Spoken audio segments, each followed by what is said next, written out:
Shalom, bertemu lagi dalam renungan hari ini ya, puji Tuhan. Berkat baru, hari baru, kesempatan baru dari Tuhan, puji Tuhan. Dan kiranya kita bisa saling menguatkan. Kita dikuatkan Tuhan, kita berakar kuat, kita bisa menguatkan siapapun yang Tuhan titipkan dalam hidup kita. Amin ya. Dan kiranya apapun yang kita lakukan ya, kita selalu sadar bahwa tujuan kita itu satu, bertemu Tuhan, tidak ada yang lainnya. Dan kiranya kita bisa saling menguatkan, saling mendukung, saling membantu untuk bisa melakukan apa yang Tuhan kehendaki ya. Bisa menjadi berkat bagi siapapun yang Tuhan mau, bahkan sampai ke penjuru bumi seperti yang Tuhan Yesus mau. Dan Yesus sampai mengajarkan kepada murid-muridnya, jadikanlah semua bangsa muridku. Karena apa? Karena di situ ada janji Tuhan. Apa? Hidup kekal di surga. Amin ya. Yang dimana kita tahu masih banyak saat ini para pendeta atau bahkan jemaat biasa itu masih mendapatkan penglihatan bahwa surga dan neraka itu nyata. Bahkan kita sering mendengar bagaimana Pak Pariaji, almarhum Pak Pariaji ya, beliau bersaksi diperlihatkan Tuhan Yesus apa itu surga, apa itu neraka. Beliau melihat bagaimana orang menjerit berada di dalam neraka yang begitu panas. Itu belum belum akhir zaman loh, masih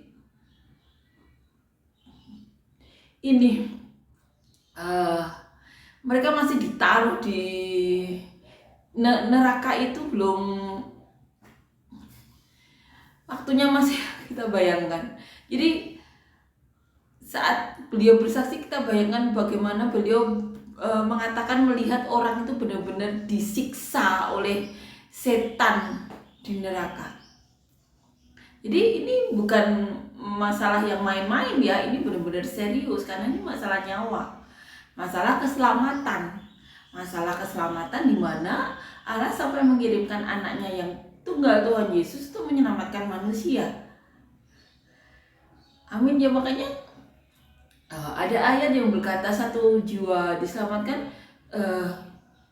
surga bersorak-sorai, karena sebegitu berharganya nyawa, sampai Allah mengirimkan anaknya yang tunggal. Jadi kita tahu masih banyak para hamba Tuhan, para jemaat biasa yang melihat kesaksian surga dan neraka. Jadi kita benar-benar harus menyatakan ini kepada semua orang. Kalau kita pernah mengikuti ibadah almarhum Pak Pariaji ya, beliau sering bersaksi bagaimana melihat sendiri orang-orang yang disiksa di neraka. Jadi pentingnya kita untuk bersaksi, menyebarkan berita ini ke semua orang. Kita jangan pernah berhenti berharap dan berdoa kiranya apa yang kita alami, kita mendapatkan nubuatan, atau ada orang-orang yang bisa berbicara dengan Roh Kudus atau Tuhan, atau malah bahkan bisa melihat apapun karunia yang diberikan. Kita berharap itu juga bisa diterima, atau mereka benar-benar bisa mendengar Roh Kudus atau Tuhan sendiri berbicara. Makanya pentingnya kita bersaksi, berfirman, agar saat kita bersaksi dan berfirman, kita melakukan apa yang menjadi tugas kita, Roh Kudus bekerja, karena hati mereka sudah mendengar ini. Karena ini benar-benar nyata kayak gitu. Tidak hanya 1-2 orang yang bersaksi masalah surga dan neraka, bagaimana mereka begitu melihat orang disiksa sebegitu menyakitkannya di neraka, tetapi mereka juga bersaksi bagaimana melihat damainya surga. Bahkan saat mereka diminta untuk balik, mereka nggak mau, tapi masih ada tugas di dunia. Mereka harus menjalani kehidupan dan bersaksi, berfirman untuk mengajak semua orang ke surga. Jadi kita harus sebarkan berita ini agar mereka tahu bahwa surga dan neraka itu benar-benar nyata. Jalannya sudah ada. Dan ini kita seperti berkejar-kejaran ya dengan Lucifer. Karena kita tahu setiap detik itu ada nyawa yang meninggalkan dunia ini, yang meninggalkan tubuhnya, dan kita tidak tahu apakah mereka di neraka atau ke surga, karena mereka belum mengenal Tuhan Yesus. Mereka belum tahu jalan ke surga. Dan kita melakukan apa yang kita bisa ya, untuk bersaksi, berfirman, untuk menceritakan kabar sukacita ini, kasih karunia yang telah dianugerahkan Allah melalui Tuhan Yesus bagi umat manusia. Amin ya, kita lakukan saja yang menjadi tugas kita. Bersaksi, berfirman, mencari Tuhan di mana. Selebihnya biar Roh Kudus yang bekerja. Amin ya. Amin. Dan kiranya semakin banyak orang yang diselamatkan. Karena kita sering mendengar para pendeta, kalau saya mendengar dari almarhum pendeta Yesaya Pariaji ya, bagaimana beliau bersaksi mengenai surga dan neraka. Betapa di neraka itu 1 detik pun itu tidak ada jedanya. Kesakitan mereka terima setiap detiknya. Dan saat beliau bersaksi bagaimana di surga, beliau bersaksi bagaimana surga itu benar-benar indah, benar-benar damai. Jadi kita sebarkan berita ini, kita sebarkan ke semua orang agar mereka tahu bahwa tanggung jawab mereka itu ada. Bahwa mereka tuh harus bertanggung jawab pertama kepada dirinya sendiri untuk membawa ke tempat yang lebih baik. Karena dengan mereka bertanggung jawab kepada dirinya sendiri, mereka tentu akan memberikan kebaikan kepada orang-orang sekitar. Karena dengan bertanggung jawab dengan dirinya sendiri, dia tidak menjadi beban bagi orang-orang sekitar. Sehingga banyak orang mendapatkan damai sejahtera. Sehingga rasa surga itu ada di muka bumi. Mereka bisa benar-benar merasakan Roh Kudus. Karena apa? Dengan bertanggung jawab kepada dirinya sendiri terlebih dahulu, dia dapat merasakan cinta kasih Tuhan tentunya. Amin ya. Jadi saat kita menghargai diri kita sendiri dengan memberikan hal-hal yang baik, kita dengan belajar banyak hal seperti yang Tuhan mau tentunya. Tuhan Yesus kan sering mengajar dengan kita memberikan hal-hal yang baik kepada diri kita sendiri. Percaya, kita juga secara langsung atau tidak langsung memberikan kebaikan kepada orang lain. Tapi saat kita merusak diri kita sendiri, itu juga akan nanti menjadi beban bagi orang tua, orang-orang sekitar kita. Bagaimana mereka bisa menjalani kehidupan yang lebih baik kalau kita menjadi beban bagi orang-orang sekitar kita. Amin ya. Mereka jadi tidak punya waktu untuk merenung-renungkan kebaikan Tuhan, karena kita menjadi beban bagi orang tua, kita menjadi beban bagi saudara-saudara kita. Jadi pentingnya kita untuk mencintai diri kita terlebih dahulu untuk bisa menjadi berkat bagi orang lain. Amin ya. Seperti Petrus, Paulus. Bahkan saat Petrus mengajar, pergi ke rumah yang bukan Yahudi, teman-temannya, murid-murid yang lainnya khawatir. Mereka benar-benar menghargai diri mereka sendiri, karena saat itu mereka diberikan peraturan-peraturan ya yang untuk kebaikan mereka saat itu. Nah, itu kan untuk kebaikan diri mereka sendiri. Bahkan untuk pergi ke seseorang yang bukan Yahudi pun saat itu ada peraturan bagi mereka. Mereka mentaati peraturan, tentunya untuk kebaikan. Jadi pentingnya kita untuk menghargai diri kita sendiri ya. Dengan menghargai diri kita sendiri, memberikan hal-hal yang baik kepada diri kita sendiri, kita setidaknya tidak menjadi beban bagi orang tua kita, saudara-saudara kita. Dan dengan jalan demikian kita sudah memberikan kebaikan. Karena apa? Hidup mereka jadi lebih ringan tanpa kita menjadi beban bagi mereka. Mereka bisa mempunyai waktu lebih banyak untuk mendekatkan diri kepada Tuhan, untuk merenungkan hal-hal yang baik. Itu langkah awal. Kita tidak usah memikirkan banyak hal dulu. Yang terpenting kita hargai diri kita. Kita tidak menjadi beban bagi orang lain. itu sudah mengasihi Tuhan. Amin ya. Dan selebihnya saat kita ada berkat lebih atau apapun ya yang kita bisa berikan, itu mengasihi Tuhan. Aminnya seperti yang Tuhan Yesus mau. Saat aku lapar, kenapa kau tidak memberi aku makan? Saat aku haus, kenapa kau tidak memberi aku minum? Saat di penjara, saat di mana orang-orang seperti itu Tuhan berada, kita bisa memberkati. Tapi yang terlebih dahulu itu kita hargai diri kita sendiri dulu, dengan tidak menjadi beban bagi orang lain, tidak menjadi beban bagi orang-orang sekitar. Itu langkah awal kita mengasihi Tuhan. Dengan apa? Dengan mengasihi diri kita. Karena kita tahu tempat diri kita itu ada Roh Kudus. Maka hargai diri kita terlebih dahulu. Amin ya. Berikan hal-hal yang baik, tentunya sesuai dengan kemampuan kita. Jadi apapun yang kita alami ya, atau yang terjadi dalam hidup kita,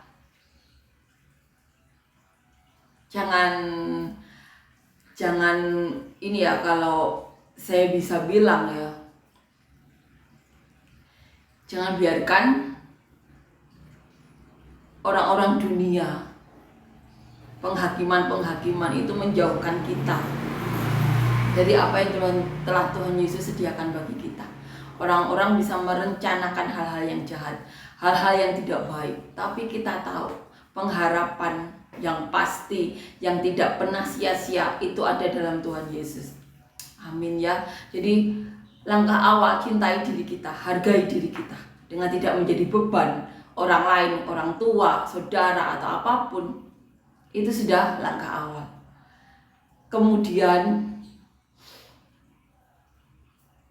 kita akan mendapatkan hikmat ya untuk menjadi berkat seperti yang Tuhan Yesus mau, untuk mengembangkan talenta kita seperti yang Tuhan Yesus mau. Langkah awal, hargai diri kita. Amin ya. Kita harus tahu itu dulu.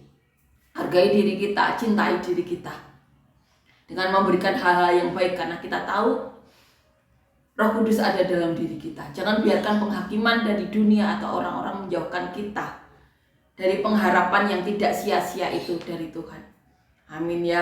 Pengharapan yang tidak mengecewakan itu dari Tuhan. Amin ya. Amin. Kita akan nyanyikan lagu yang pertama. Ku datang ya Bapa dalam kerinduan,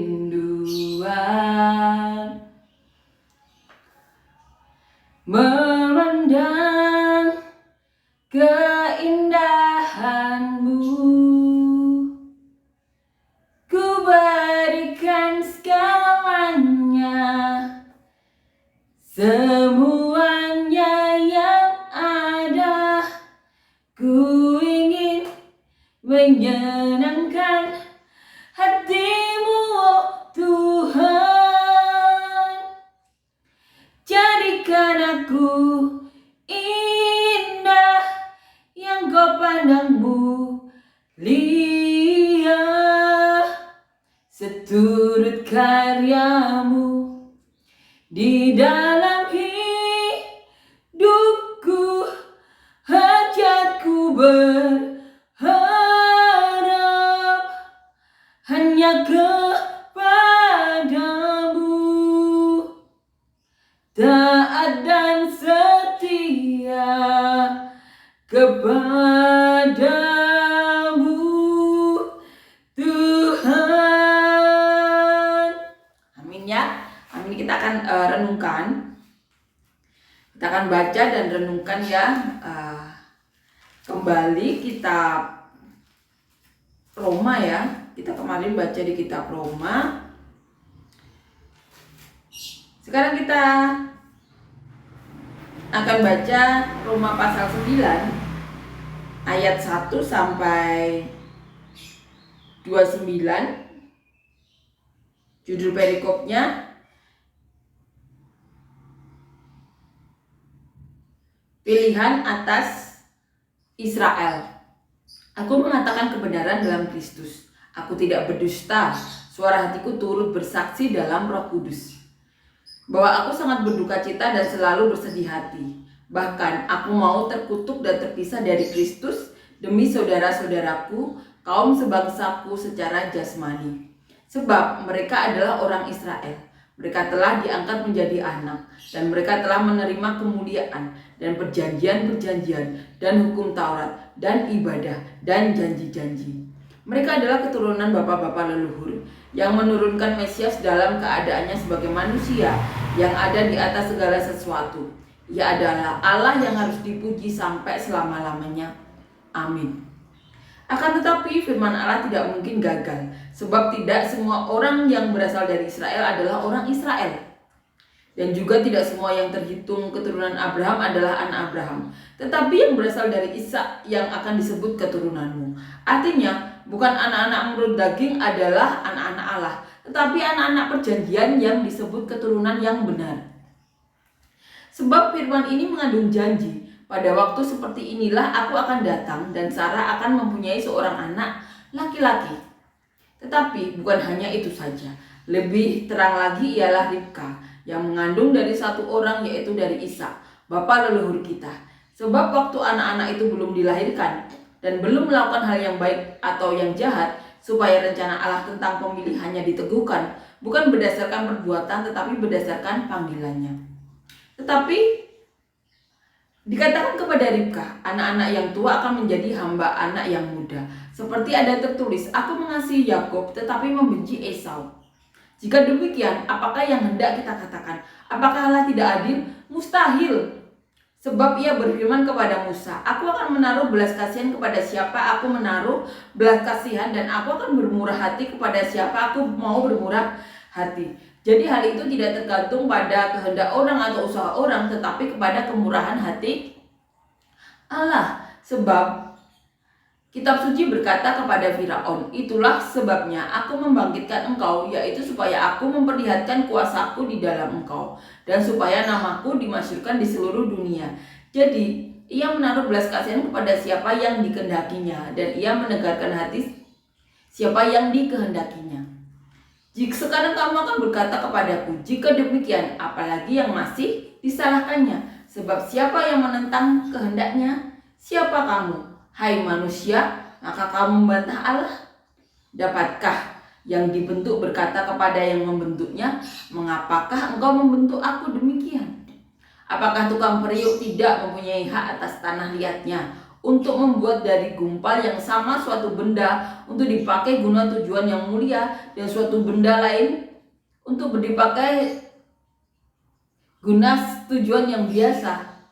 Jadi, kalau untuk menunjukkan murkanya dan menyatakan kuasanya, Allah menaruh kesabaran yang besar terhadap benda-benda kemurkaannya yang telah disiapkan untuk kebinasaan, justru untuk menyatakan kekayaan kemuliaannya atas benda-benda belas kasihannya yang telah dipersiapkannya untuk kemuliaan, yaitu kita, yang telah dipanggilnya bukan hanya dari antara orang Yahudi, tetapi juga dari antara bangsa-bangsa lain, seperti yang difirmankannya juga dalam kitab Nabi Hosea. Yang bukan umatku akan kusebut umatku, dan yang bukan kekasih, kekasih. Di tempat di mana akan dikatakan kepada mereka, kamu ini bukan umatku, di sana akan dikatakan kepada mereka, anak-anak Allah yang hidup. Dan Yesaya berseru tentang Israel, sekalipun jumlah anak Israel seperti pasir di laut, namun hanya sisanya akan diselamatkan. Sebab apa yang telah difirmankannya akan dilakukan Tuhan di atas bumi, sempurna dan segera. Dan seperti yang dinyatakan Yesaya sebelumnya, seandainya Tuhan semesta alam tidak meninggalkan pada kita keturunan, kita sudah menjadi seperti Sodom dan sama seperti Gomora. Pilihan atas Israel. Jadi di sini Paulus ya mengatakan bahwa Allah itu mengasihi siapa yang mau dikasihinya. Allah memuliakan siapa yang mau dimuliakannya. Di sini Paulus mengatakan Allah mengasihi Ishak tapi membenci Esau. Dikatakan juga bahwa keturunan Abraham akan diberkati, tapi tidak semua keturunan Abraham, keturunan dari Ribka. Tuhan akan memilih siapa yang dimuliakannya. Bahkan di sini Paulus mengatakan bahwa Tuhan memuliakan seseorang, tapi juga menegarkan. Di sini katakan ini ya. Jadi ia menaruh belas kasihan kepada siapa yang dikehendakinya, dan ia menegarkan hati siapa yang dikehendakinya. Jadi Allah itu menaruh belas kasihan kepada orang-orang tertentu, tetapi juga menegarkan hati seperti Allah ini ya, menegarkan hati Firaun untuk menyatakan kemuliaan kepada orang-orang yang dimana Allah menaruh belas kasihan. Jadi kita bisa mengerti ya apa yang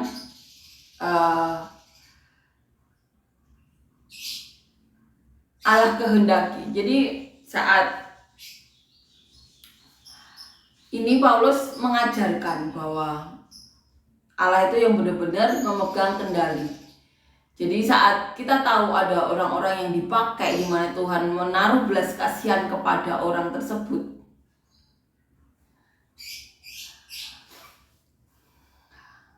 Paulus mengatakan itu benar-benar hak prerogatif Allah.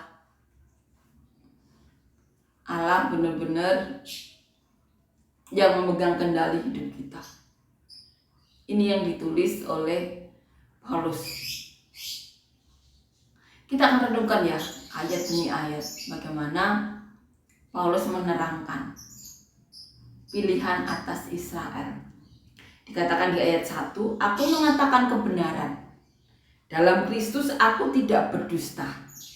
Suara hatiku turut bersaksi dalam Roh Kudus bahwa aku sangat berduka cita dan selalu bersedih hati. Ini yang dikatakan Paulus. Paulus mengatakan tidak berdusta, mengatakan kebenaran dalam Kristus. Suara hati Paulus turut bersaksi dalam Roh Kudus bahwa Paulus berduka cita dan selalu bersedih hati. Dikatakan di ayat 3, bahkan aku mau terkutuk dan terpisah dari Kristus demi saudara-saudaraku kaum sebangsaku secara jasmani. Ini yang dikatakan oleh Paulus, bahwa Paulus itu saat melihat saudara-saudaranya itu sampai Paulus mau terkutuk dan terpisah dari Kristus demi saudara-saudaraku kaum sebangsaku secara jasmani. Jadi Paulus tuh selalu bersedih hati, sangat berduka cita saat melihat bangsa Israel. Paulus seperti mau terkutuk, mau terpisah dari Kristus demi bangsanya, demi bangsa Israel yang secara jasmani itu bangsanya. Sebab mereka adalah orang Israel, mereka telah diangkat menjadi anak, dan mereka telah menerima kemuliaan dan perjanjian-perjanjian dan hukum Taurat dan ibadah dan janji-janji. Mereka adalah keturunan bapa-bapa leluhur yang menurunkan Mesias dalam keadaannya sebagai manusia yang ada atas segala sesuatu. Ia adalah Allah yang harus dipuji sampai selama-lamanya. Jadi saat melihat bangsa Israel, walaupun saat itu Paulus juga dipenjara sama mereka ya, tapi Paulus tuh bersedih hati, berduka cita, sampai Paulus tuh mau mengutuk dirinya, mau berkorban ya. Kalau Pak Pareji kan juga saat bersaksi ya, melihat bagaimana orang di neraka, Pak Pareji sering berkata mau menggantikan, karena melihat bagaimana orang kesakitan yang tidak pernah berhenti di neraka. Nah di sini Paulus juga seperti itu. Paulus tuh sampai mau terkutuk dan terpisah dari Kristus demi bangsa-bangsa ini ya, demi saudara-saudaranya secara jasmani. Dikatakan gini, kaum sebangsaku secara jasmani. Karena apa? Karena Paulus tahu mereka itu adalah keturunan Abraham juga, di mana dari keturunan mereka Mesias dilahirkan. Mereka tuh orang-orang Israel itu seharusnya menjadi, dikatakan di sini ya, karena Paulus sebangsa dengan mereka, dikatakan di sini mereka telah diangkat menjadi anak dan mereka telah menerima kemuliaan, perjanjian-perjanjian dan hukum Taurat dan ibadah dan janji-janji, dan mereka adalah keturunan bapak-bapak leluhur yang menurunkan Mesias itu. Dan dikatakan di ayat 6, akan tetapi firman Allah tidak mungkin gagal. Sebab tidak semua orang yang berasal dari Israel adalah orang Israel. Ini yang dikatakan oleh Paulus. Tidak semua orang Israel itu, tidak semua orang yang berasal dari Israel adalah orang Israel. Di ayat 7 dikatakan, dan juga tidak semua yang terhitung keturunan Abraham adalah anak Abraham. Ini yang dikatakan oleh Paulus, tidak semua keturunan Abraham adalah anak Abraham, tetapi yang berasal dari Ishak yang akan disebut keturunanmu. Ini yang dikatakan Paulus, bahwa yang berasal dari keturunan Ishak itu yang disebut keturunanmu atau keturunan Abraham. Artinya bukan anak-anak menurut daging, adalah anak-anak Allah, tetapi anak-anak perjanjian yang disebut keturunan yang benar. Sebab firman ini mengandung janji, pada waktu seperti inilah aku akan datang dan Sarah akan mempunyai seorang anak laki-laki. Tetapi bukan hanya itu saja, lebih terang lagi ialah Ribka yang mengandung dari satu orang, yaitu dari Ishak, bapa leluhur kita. Ini ya. Sebab waktu anak-anak itu belum dilahirkan dan belum melakukan yang baik atau yang jahat, supaya rencana Allah tentang pemilihannya diteguhkan bukan berdasarkan perbuatan tapi berdasarkan panggilannya. Dikatakan kepada Ribka, ini yang dikatakan, anak yang tua akan menjadi hamba anak yang muda. Seperti ada tertulis, aku mengasihi Yakub tetapi membenci Esau. Jika demikian, siapakah yang hendak kita katakan? Apakah Allah tidak adil?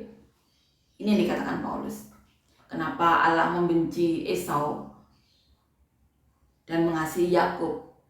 Apakah Allah tidak adil? Mustahil. Allah itu Allah yang adil, tidak mungkin tidak adil. Sebab ia berfirman kepada Musa, aku akan menaruh belas kasihan kepada siapa aku menaruh belas kasihan, dan aku akan bermurah hati kepada siapa aku mau bermurah hati. Ini yang dikatakan Tuhan kepada Musa, bahwa Tuhan itu akan menaruh belas kasihan kepada siapa Tuhan akan menaruh belas kasihan, dan akan bermurah hati kepada siapa yang dimana Tuhan mau bermurah hati. Dikatakan di ayat 16, jadi hal itu tidak tergantung pada kehendak orang atau usaha orang, tetapi kepada kemurahan hati Allah. Ini yang dikatakan, bahwa kemurahan Allah itu tidak tergantung usaha orang tersebut, tidak tergantung kehendak orang, tetapi Allah itu punya hak prerogatif untuk menaruh belas kasihan kepada siapa, untuk menaruh kemurahan hatinya kepada siapa. Dikatakan di ayat 17, sebab kitab suci berkata kepada Firaun, itulah sebabnya aku membangkitkan engkau, yaitu supaya aku memperlihatkan kuasaku di dalam engkau, dan supaya namaku dimasyhurkan di seluruh bumi. Ini dikatakan oleh Paulus ya. Paulus mengatakan kitab suci berkata kepada Firaun. Jadi Allah itu membangkitkan Firaun untuk supaya aku memperlihatkan kuasaku di dalam engkau. Itu yang dikatakan kitab suci kepada Firaun. Di ayat 18 dikatakan, jadi ia menaruh belas kasihan kepada siapa yang dikehendakinya, dan ia menegarkan hati siapa yang dikehendakinya. Jadi Allah ya, itu juga ini ya, menaruh belas kasihan ke orang-orang, tapi juga menegarkan hati kepada orang-orang juga. Saat diberi kekuasaan, Firaun jadi hatinya tegar tengkuk. Tetapi beda dengan Musa yang hatinya juga penuh dengan belas kasihan. Seperti itu, jadi Firaun hatinya ditegarkan oleh Tuhan, diberi kekuasaan yang tidak terbatas saat itu ya. Hatinya dia jadi tegar. Tetapi Musa hatinya penuh dengan belas kasihan saat ada orang Mesir ya yang berkelahi ya dengan orang Israel. Orang itu dibunuh Musa. Tetapi saat ada beberapa hari ya setelahnya, saat ada orang Israel yang saling bertengkar, ternyata ada saksi mata yang melihat Musa membunuh. Kemudian Musa melarikan diri dari situ. Pergi dari situ. Pergi dari tempat itu. Dan Tuhan menaruh belas kasihan di hati Musa, di mana Musa mengasihi orang-orang. Tetapi Firaun berbeda. Firaun diberi kekuasaan dan hatinya menjadi tegar tengkuk. Amin ya. Allah menaruh belas kasihan, tapi juga menegarkan hati orang-orang. Saat diberi kekuasaan, Firaun hatinya menjadi tegar, menjadi semena-mena. Amin ya. Amin. Kalau Tuhan mau, Tuhan bisa memberikan suatu peristiwa atau suatu hal yang merubah hati Firaun ya. Tapi saat Firaun diberi kekuasaan yang tak terbatas, hatinya menjadi tegar tengkuk. Berbeda dengan Musa yang hatinya penuh dengan belas kasihan. Ya, katakan di ayat 19. Sekarang kamu akan berkata kepadaku, jika demikian apalagi yang masih disalahkannya? Sebab siapa yang menentang kehendaknya? Siapakah kamu, hai manusia? Maka kamu membantah Allah. Ini yang dikatakan Paulus. Siapakah kita manusia yang mau membantah Allah? Saat Allah menaruh belas kasihan atau kemurahan hati kepada seseorang, apakah manusia mau bisa menentangnya? Siapa kita mau menentang Allah? Ini yang dikatakan Paulus. Paulus yang saat itu bersaksi kemana-mana, tetapi hatinya juga bersedih dan berduka cita. Karena apa? Karena melihat saudara-saudaranya yang sebangsa, yang Paulus tahu. Paulus sering mendengar Roh Kudus berbicara, sering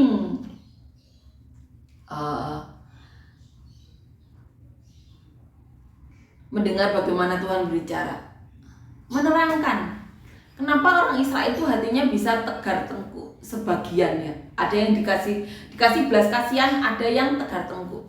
Seperti ini karena kehendak Allah juga. Nah, tapi Paulus saat melihat itu tuh hatinya juga sedih, berduka cita. Karena apa? Karena itu saudara-saudara sebangsanya. Jadi kita bisa bayangkan ya, ada Paulus, Petrus, itu kan juga orang-orang Israel, tapi hatinya penuh dengan belas kasihan. Seperti Musa zaman dahulu. Tetapi ada orang-orang yang hatinya tegar tengkuk, seperti Firaun. Tetapi saat Paulus melihat orang yang tegar tengkuk itu, Paulus tuh berduka cita, Paulus bersedih. Karena Paulus juga tahu apa yang akan mereka alami. Karena itu saudara-saudara sebangsa, saudara-saudara yang juga merupakan anak-anak Allah, menerima janji Allah, merupakan anak-anak dari bapak-bapak leluhur, yang merupakan keturunan dari Mesias. Paulus juga bersedih hati kok bisa tegar tengkuk.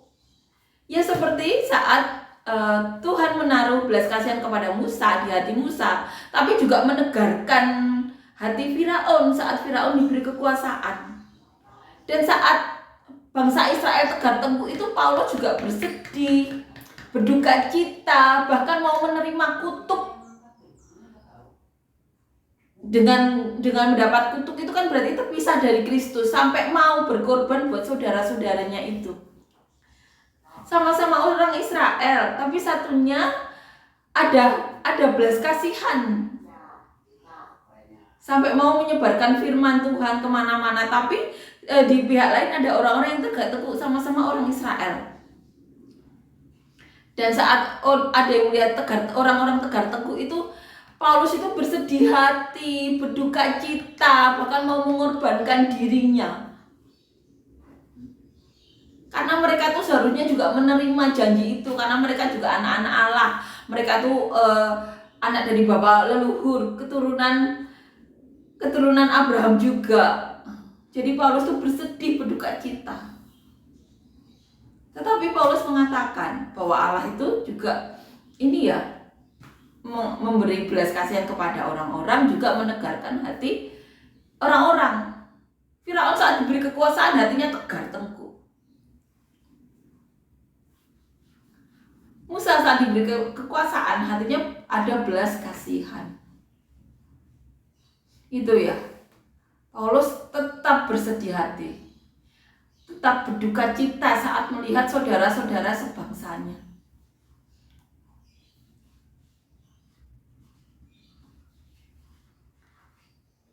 Dikatakan di ayat 20, kita ulangi ya. Siapakah kamu hai manusia, maka kamu membantah Allah? Dapatkah yang dibentuk berkata kepada yang membentuknya, mengapakah engkau membentuk aku demikian? Apakah tukang periuk tidak mempunyai hak atas tanah liatnya untuk membuat dari gumpal yang sama suatu benda untuk dipakai guna tujuan yang mulia, dan suatu benda lain untuk dipakai guna tujuan yang biasa? Jadi semuanya itu hak prerogatif dari Tuhan. Jadi saat ada orang-orang yang dipakai, di sini diberi perumpamaan tukang periuk membentuk periuknya untuk tujuan yang mulia. Ada orang-orang yang dipakai untuk tujuan yang mulia, tapi ada orang-orang juga yang dipakai untuk tujuan yang biasa. Itu hak prerogatif dan itu tukang periuk kan. Dan itu juga perumpamaannya, itu hak prerogatif dari Allah. Kita tidak bisa iri. Seperti itu yang dikatakan Paulus. Kan Paulus tuh dipenjara karena banyak orang iri. Tuhan Yesus juga disalib karena banyak orang iri. Karena ada tujuan mulia di dalam diri Paulus, sehingga terjadi mujizat, sehingga terjadi hal-hal yang ajaib, karena memang dibentuk untuk tujuan yang mulia. Perumpamaannya seperti tukang periuk yang membentuk tanah liatnya. Satunya untuk tujuan mulia, satunya untuk tujuan yang biasa. Paulus mengatakan, siapakah kamu hai manusia,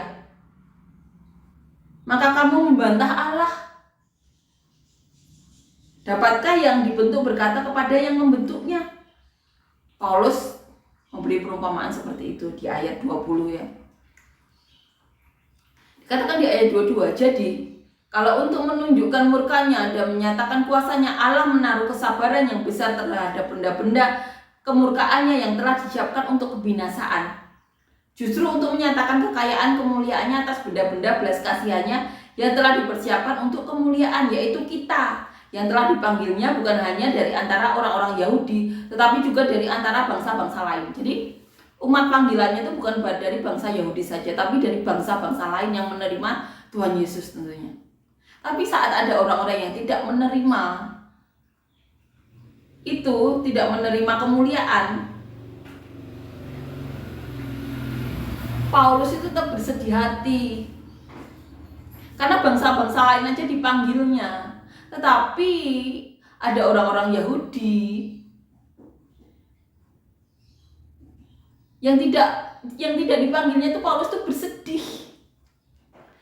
Paulus tuh berduka cita. Karena apa? Seharusnya tuh mereka tuh dipanggil, tapi karena diberi ketegaran, ya tegar tengkuk di hatinya. Padahal mereka tuh keturunan Abraham, seharusnya dipanggil anak-anak Allah. Mereka dari bapak-bapak leluhur yang sama dengan yang melahirkan Mesias. Paulus bersedih hati seperti itu. Karena yang dipanggil itu bukan dari bangsa Yahudi saja, tapi dari bangsa-bangsa lain. Seperti yang difirmankannya juga dalam kitab Nabi Hosea, yang bukan umatku akan kusebut umatku, yang bukan kekasih, kekasih. Ini yang dikatakan di kitab Hosea, yang bukan umatku akan kusebut umatku, yang bukan kekasih, kekasih. Dan di tempat dimana akan dikatakan kepada mereka kamu ini bukanlah umatku, di sana akan dikatakan kepada mereka anak-anak Allah yang hidup. Jadi di sini dikatakan kamu di mana ya, di tempat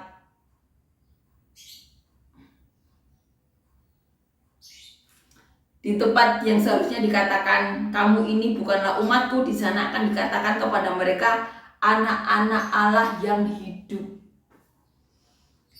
Jadi seperti kita saat ini, kita jauh dari tanah perjanjian, tanah di mana Tuhan Yesus dilahirkan. Tapi kita disebut anak-anak Allah yang hidup.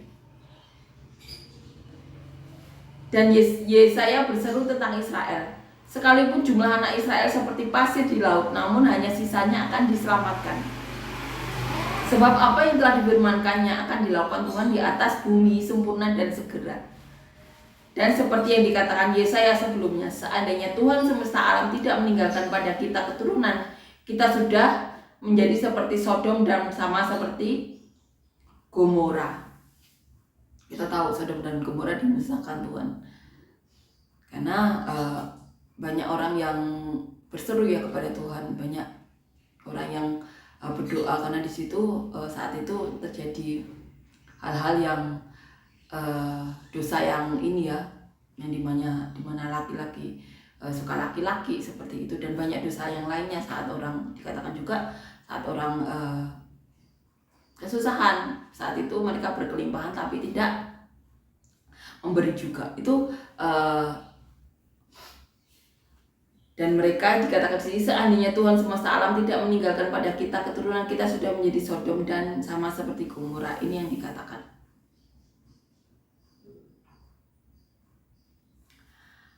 Jadi kita bisa mengerti ya hati Paulus. Paulus itu saat pergi dari Israel, Paulus diterima memberitakan firman, tapi saat kembali ke Yerusalem, Paulus sudah mendapatkan penglihatan ya, saat pergi ke kota, sudah mendapatkan penglihatan bahwa di Yerusalem akan ditangkap. Bahkan ada seorang nabi yang berkata kepada kepada Paulus bahwa Paulus akan ditangkap, dan murid-murid lainnya berbicara agar Paulus tidak ke Yerusalem, tapi Paulus mengatakan rohnya itu sudah ini ya,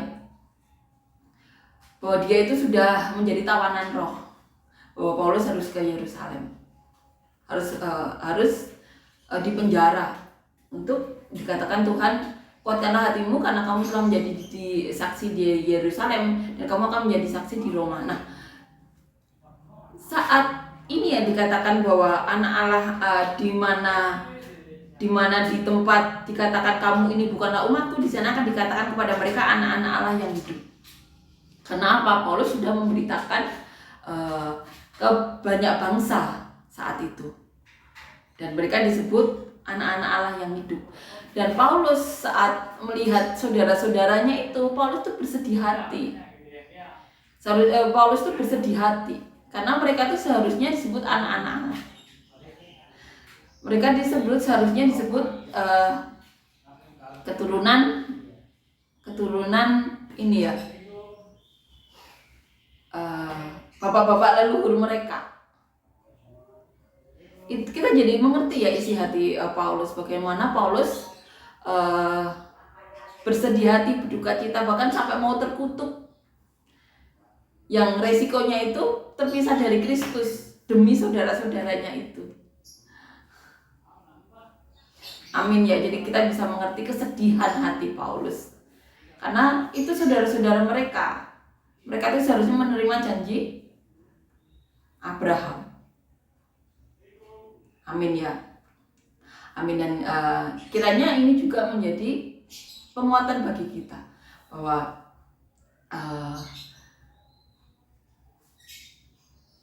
janji-janji Allah itu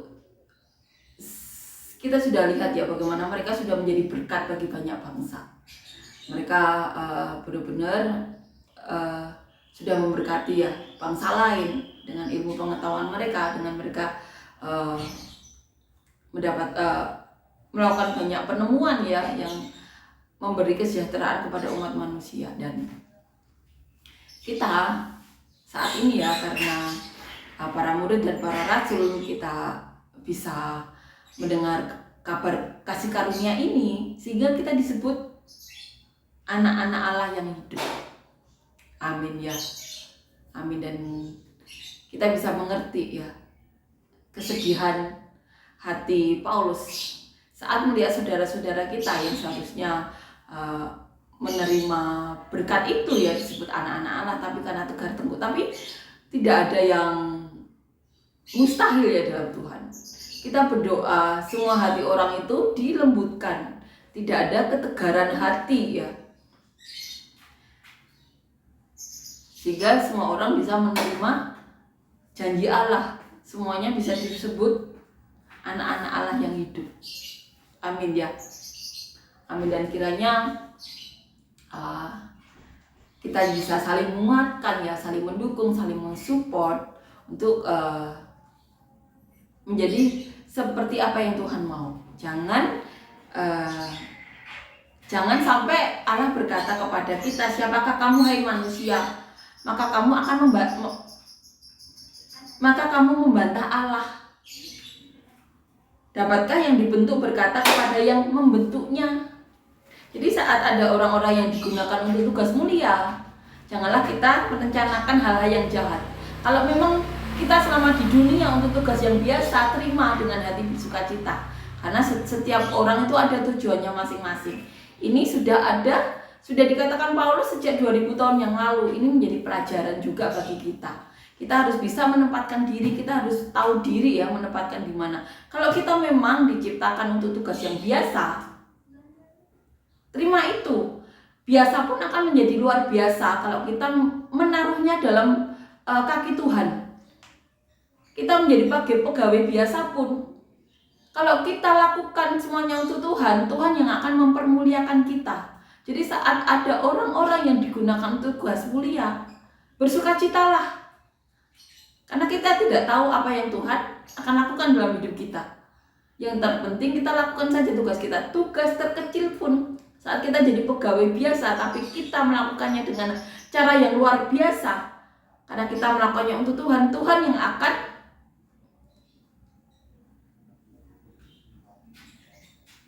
menjadikan kita ya, dimana Tuhan adalah tukang periuk yang akan menjadikan kita atau memberi kita tugas yang mulia. Jadi saat kita diberi tugas yang biasa, saat ada orang lain diberi tugas yang mulia, jangan ada iri hati. Kita harus tahu menempatkan diri agar tidak terjadi kekacauan. Ini menjadi pelajaran juga ya, mungkin ribuan tahun lagi atau ratusan tahun lagi atau kapanpun ya, manusia bisa menempatkan dirinya. Karena itu kembali lagi hak prerogatif dari Allah. Perumpamaannya seperti tukang periuk yang mau membentuk tanah liatnya itu apapun yang tukang periuk itu mau. Jadi saat diberi tugas yang mulia, lakukan saja. Saat diberi tugas yang biasa, lakukan saja. Semuanya seharusnya dengan cara luar biasa untuk kemuliaan Tuhan. Nanti Tuhan yang akan memakai hati orang-orang itu. Tuhan kan melihat hati ya. Kalau sesuatu hal yang biasa dilakukan dengan cara luar biasa, Tuhan yang akan mempermuliakan orang tersebut. Amin ya. Jadi saat ada orang-orang yang dipakai untuk tugas mulia, hai manusia-manusia, bersukacitalah. Karena apa? Karena Tuhan masih memakai manusia untuk tugas yang mulia. Karena kalau Tuhan mau, Tuhan bisa mengirimkan malaikatnya. Selesai masalah. Amin ya. Jadi saat diberi tugas yang biasa, lakukanlah dengan cara yang luar biasa untuk kemuliaan Tuhan. Amin ya. Jadi saat ada orang yang dipakai luar biasa untuk hal-hal yang mulia, bersukacitalah karena manusia yang masih berdosa ini dipakai untuk tugas mulia. Karena sekali lagi kalau Tuhan mau, Tuhan bisa kirimkan pasukan malaikatnya untuk melakukan tugas itu, selesai semuanya. Amin ya. Amin. Jadi janganlah ada iri hati, janganlah ada timbul rasa mau ini ya, mau mengambil tugasnya Tuhan. Siapa kita? Amin ya. Jadi apapun ya yang Tuhan pilih nanti ya, berapa ratus tahun lagi, puluhan tahun lagi, atau ribuan tahun lagi, kalau ada yang dipakai tugas mulia, puji Tuhan, Tuhan masih pakai manusia. Amin ya. Kalau kita diberi tugas yang biasa, puji Tuhan, kita masih diberi kesempatan untuk melakukan tugas walaupun biasa. Lakukan saja dengan cara luar biasa, karena kita tidak tahu ya, kita dipakai Tuhan beberapa tahun lagi untuk seperti apa. Amin ya. Yang terpenting kita jaga hati, jangan ada kenajisan dalam hati kita. Amin ya. Ini jadi pembelajaran bagi kita. Siapakah kita mau membantah Allah? Amin ya. Karena kalau kita tidak bisa menempatkan diri, maka di situ timbul kekacauan. Amin ya. Ini jadi pembelajaran kita. Kiranya Tuhan masih memakai manusia lagi ya, ratusan tahun, ribuan tahun lagi. Dan ini jadi pembelajaran. Kalau masih ada yang dipakai, puji Tuhan, manusia masih dipakai. Kalau Tuhan mau, pasukan malaikat diturunkan, selesai semua masalah. Amin ya. Kita akan nyanyikan lagu yang kedua.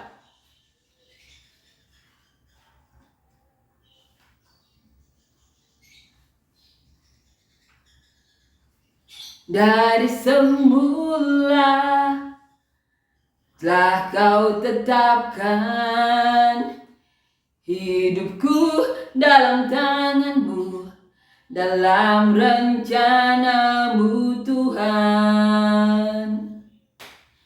Rencana indah telah Kau siapkan